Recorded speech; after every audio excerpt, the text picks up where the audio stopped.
Hello bachcho, let's see this question. This question says quantum numbers are assigned to get complete information of electrons regarding their energy, angular momentum, spectral lines, etc. Four quantum numbers are known as principal quantum number, which tell the distance of electron from nucleus, energy of electron in a particular shell, and its angular momentum. Azimuthal quantum number tells about the subcells in a given cell and course shape of the orbitals. Magnetic quantum number deals with the study of orientation or degeneration of a subcell.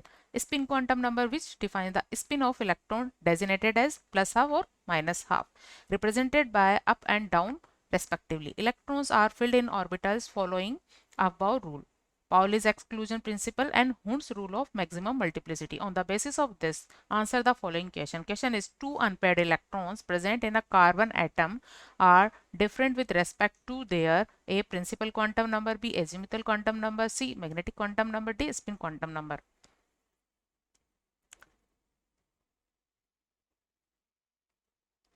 Carbon की concept for this question is carbon, जिसका कि atomic number 6 होता है, इसका electronic configuration होता है 1s2, 2s2 and 2p2.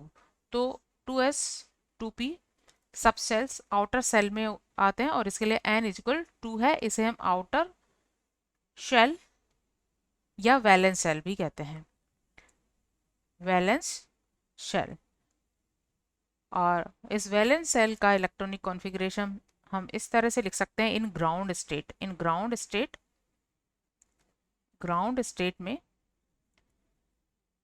In ground state of carbon 2s subshell जिसमें एक ही ऑर्बिटल होता है,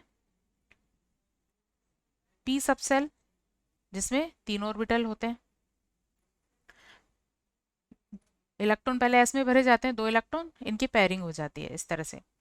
नेक्स्ट बाकी बचे 2 इलेक्ट्रॉन p में जाते हैं, और जब p में इलेक्ट्रॉन जाते हैं तो पहले इनमें सिंगल सिंगल इलेक्ट्रॉन भरे जाते हैं according to Hund's rule of maximum multiplicity. तो यहाँ हम एक एक इलेक्ट्रॉन फिल कर देंगे. तो इस तरह से 2p ऑर्बिटल्स में, 2p ऑर्बिटल्स सबसेल्स में 2 अनपेयर्ड इलेक्ट्रॉन हैं, और ये ऑर्बिटल्स जो होते हैं ये होते हैं px, pz, py. तो 2p p सबसेल में 3 ऑर्बिटल्स होते हैं px, py, pz. अगर इस कॉन्फ़िगरेशन के बेसिस पर हम n वैल्यू निकाले जो प्रिंसिपल क्वांटम नंबर को रिप्रेजेंट करता है, तो दोनों के लिए क्या है, 2 है.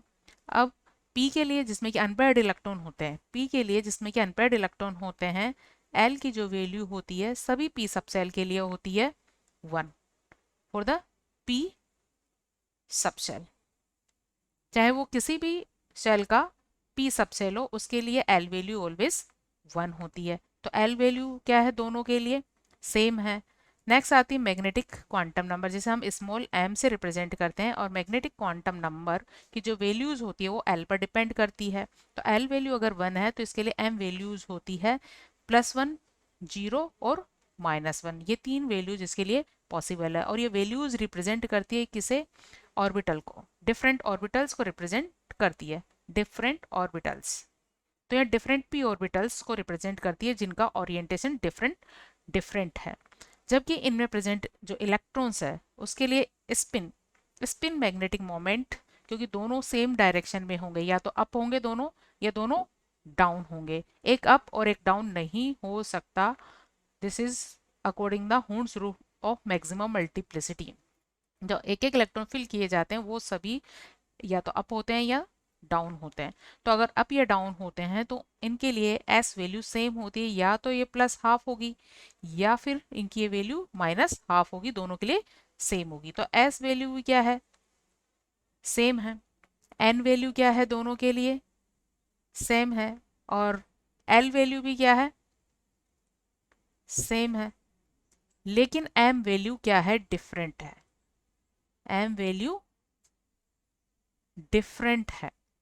So right answer of this question is C, magnetic quantum number. Hope you understood it well. Best of luck.